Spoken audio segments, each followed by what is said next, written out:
hari ibintu bibiri cy'icyumweru byandakaje kandi byambabaje bituma yuko nanjye nza kuri YouTube kugira ngo nanjye tuganire n'abanyarwanda n'abandi bajene nk'ukundi abandi babikora. Icyambere hari umuhungu w'umusore w'umunyarwanda nabonanye nawe iminsi ngaho ishize tuganira, ntangira kumubaza opinions afite ku bintu bibaho mu Rwanda n'ibintu bibaho muri Congo, ibintu bya FDLR. Uyu musore ambwira ko ibi bintu atabizi, ariko cyantangaje nuko yambaje ngo ese FDLR ni iki. Umusore ufite imyaka 20 n'ingahe w'umunyarwanda waje hano nk'impunzi ko FDLR ni iki. Nuko mubaza ibya M23 ni iki. Byarandakaje cyane ndibaza, ariko se uwaturoze kugira ngo abantu yenda yaba n'umusore wavuye mu Rwanda akiri umwana, nanjye navuye mu Rwanda ndi umwana, ariko abantu bakaza mu Burayi bakicara bagasoma bakabona amakazi bakarya shokora, ariko ntibakurikire ibaho mu Rwanda mu gihugu cyabo, kandi bafite famille ziri mu Rwanda, bafite ibintu ababyeyi babo bataye mu Rwanda, bazi history dufite, genocide n'ibindi bintu biteye ubwoba kandi which are embarrassing for Rwandans as a people. Ngo FDLR ni iki, ngo M23 ni iki. Twaratonganye. I told him, you know what, I think that you need to examine your priorities, because just because you've come to England, kandi nziko uyu muhungu banyuze muri Congo banyura hehe banyura mu bihugu bitari bimwe, baza hano mu Burayi, ibyo bintu byose ni nkaho yabyibagiwe, kuko yaje nahanga buri weekend akagenda akareba umupira, nuko akagenda muri bar akanywa byeri, nuko bikaba birarangiye. Ubwo nibwo buzima.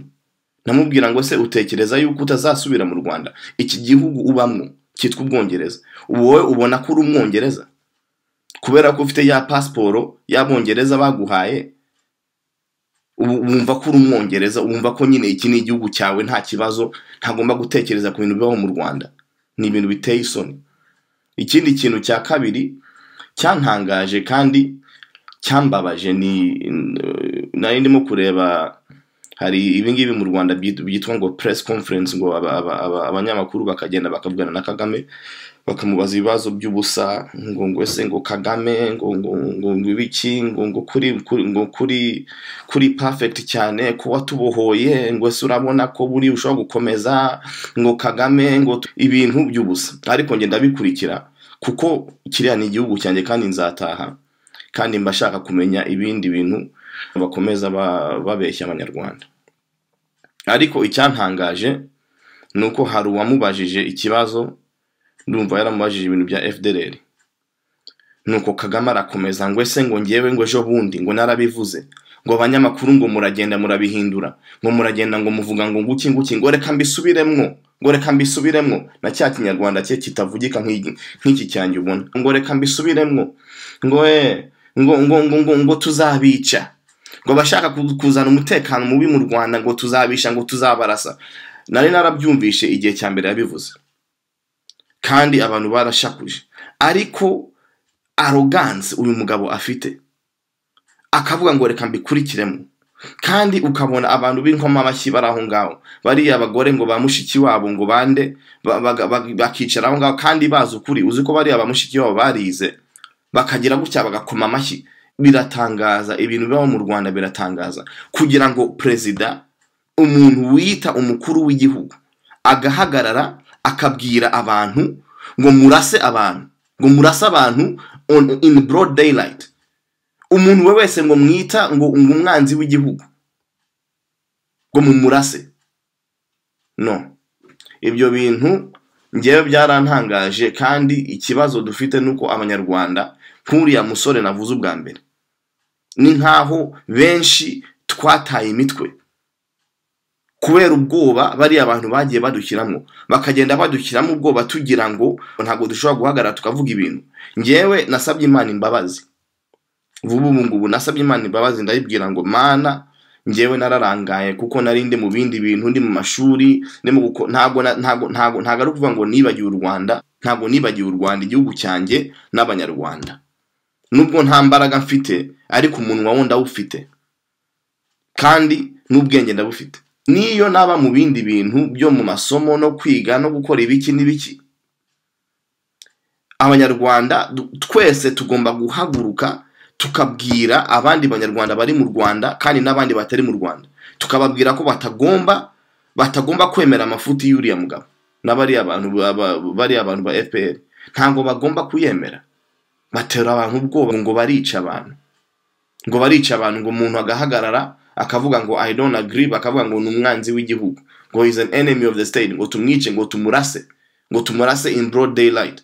Agahagarara akabwira abanyarwanda ngo murase umwanzi. Biteye ubwoba. Hari indi video nabonye, hari ahantu yari yicaye n'abapastori nabo b'inkoma amashyi bariya ba Rutayisire ngo n'abandi, akavuga ngo I'm paraphrasing, akavuga ngo twishe uri Karegeya. Nuko nakavuga ngo abambasade ngo abantu barababaza ngo ese nimwe mwamwishe, mukavuga ngo ntabwo ari twe, akavuga ngo kuki atari mwebwe, kuki mutamwishe. We abapasiteri n'abapadiri ngo yo ngo nguriya ni president wacu. Abantu biyita ngo bakorera Imana, bakiyita abakozi b'Imana, ariko ntibagire na courage, ntibagire n'umunwa wo kubwira umuntu ntabwo ari Imana, n'umuntu ngo ibyo ngo turabyanga, ntabwo tubyemera. We don't agree with that. Ariko abantu babuze courage. Yes, arica, ariko se abantu twibagiwe ko ari Imana yaturemye. Kagame azica abantu bose azabarangiza. Ngewe ikintu cyitwa ubwoba cyuriya Kagame n'abariya ba Jacques Nziza yirirwa akoresha bagenda batsimbagura abantu, n'aba bantu bakora muri ambasade za hano hanze, nge ntabwo mbatinya. Nta bwoba mfite, kuko ngewe nzi Imana yandemye. Imana yandemye niyo yampaye ubuzima, ntago ari Kagame wampaye ubuzima. Oya, ntago ari Jacques Nziza, ntago ari bariya ba Musoni n'abari abandi ba Kabarebe birwa bicaye aho ngaho bagira ngo nibo baremye abantu, ngo nibo bagomba gufata ubuzima bw'abantu. Ntabwo aribo baduhaye ubuzima. Abanyarwanda ntabwo bashobora kutwica kereka Imana yemeye ko umunsi wawe wo gupfa wageze. Kagome ntabwo ashobora kukwica, ntabwo ashobora kumfatira ubuzima. Yankomeretsa ariko ntabwo yanyica. None se ntabwo twibaza uriya Karegeya umunsi wo gupfa wari wahageze? Ubwo nibo munsi Imana yari yemeye ko ubuzima bwe burangiye. Niyo mpamvu bagiye gutya baramuniga arapfa. Uriya Nyamwasa se bagerageje kumwica inshuro zingahe ko batamwishe? Nzi abantu benshi cyane bagerageje kwica, ntabwo bari babica. Imana ni itanga ubuzima, Imana ni ivuga ngo basi birarangiye, ubuzima bwawe birarangiye. Ntabwo ari Jacques Nziza, ntabwo ari DMI. Ahantu bigize ibigirwamana, nuko abantu tugahinda imishyitsi ngo nuvuga opinion, ngo nukora video kuri YouTube, ngo nuwandika article, ngo baraza ngo bakakwica. Nzi abagabo bahagaze bahisemo kuvuga ukuri, ndabazi, barahari benshi, abanyarwanda bahari benshi, ariko nzi n'abandi banyarwanda benshi babaye abanyabwoba. Kandi nkaba nzi n'abandi bajene benshi, ntago ari ukuvuga ngo babaye abanyabwoba, ariko babaye abantu ignorant. Twageze mu Burayi, ubuzima bwo mu Burayi burimo kutunogera, ariko tukibagirwa yuko hari abantu bari mu Rwanda badashobora kuvuga. Ariko twebwe Imana ikaba yaraduhaye umugisha wo kuba ahantu we can speak freely. We can speak freely and express the things that those people in Rwanda cannot express. We can speak freely and express the anguish and the pain and the suffering that the people in Rwanda cannot express. It's not by coincidence that I find myself in a country where I can speak freely. It's not by coincidence. I don't believe it's by coincidence. I believe that God ordained for me to be here. Not so that I can enjoy life here and go and watch Manchester United versus Arsenal and make that my life, and then go to the supermarket and shop, come back to my wife and my kids. That's not why God allowed us to be in a place where we can speak.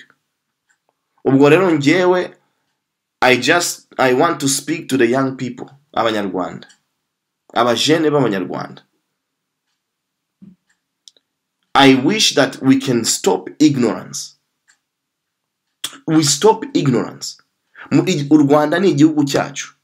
kandi let me tell you something, yewe ubu igihe ubu nabaye hano mu Burayi, naje hano ndi umwana, ariko through my teenage years no mu gukura ubwo nari nzi ko nyine ubu ngubu ndi mu gihugu nyine nta kibazo, ariko the older you get ugatangira kujya gukora akazi, ugatangira gukora business, ugatangira kujya gushaka akazi, niyo utangira kumenya ko iki ntabwo ari igihugu cyacu.